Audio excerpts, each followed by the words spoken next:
cover was a little thicker overall today for most of us, so our temperatures were held down just a little bit, but it's still been really humid. You can see here in the Montcalm area some very light, thin cirrus clouds, and across Grand Rapids too. Looking at some construction here, but we did have a mix of sun and clouds, and you can see with the cars driving by, getting some strong shadows still too, and we're getting a decent amount of sunshine. 84 at the moment, with a dew point though of 68, it feels like 87, and that's kind of the story for everybody. Temperatures are running mid 80s for most of us, some upper 80s. Feels like temperatures about 3 degrees warmer.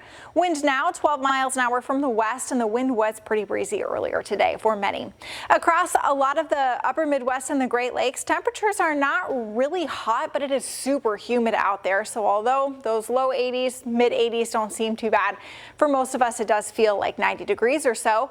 And it's very quiet, save for some thunderstorms that are passing from the east side of the state now into western Canada, and then a complex of showers and storms back in Iowa. Other than that, it is mostly just sunny with some clouds and super muggy out there. What we're waiting for is a stronger cold front in the northern plains with the center of that low still in Canada. That's going to come through tomorrow evening, ending this super humid stretch for us. But up until that point, it's still going to be really warm and muggy tonight and through tomorrow, which means that we could also have the potential for some showers and thunderstorms as that front is a lifting mechanism. Tomorrow, decent chance for rain and thunderstorms. Most of us are probably going to get some rain, although some of us will get more than others. And then as we go into the middle and end of the week, those rain chances drop. Into early next week, maybe some scattered showers and storms, but tomorrow definitely the best chance of the next several days of getting some widespread meaningful rain. Unfortunately, with the heat and humidity in the front coming in, that also leads us into a low and severe weather outlook as well. Maybe an isolated severe storm with damaging winds, but also because of the humidity, we're going to have a lot of very efficient rain producing storms, and that could lead to a little bit of flooding depending on the area. Lows tonight ending up right around 70 degrees, maybe some of us hitting the upper 60s, but I think most of us are still probably going to be in that 70-degree range.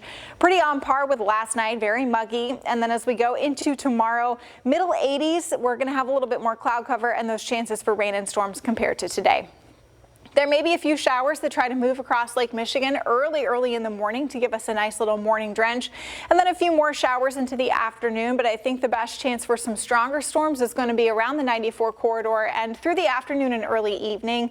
Once this front fully pushes through, which won't really be until early Wednesday morning, there is still a chance of some showers here and there. Most of us, though, getting probably a quarter inch or less. And however much rain we get, whether it's on the high end or the low end, it's not really going to do a whole lot for our drought situation, but we'll take anything we can get. Cooler and less humid briefly, but then warming up again late week.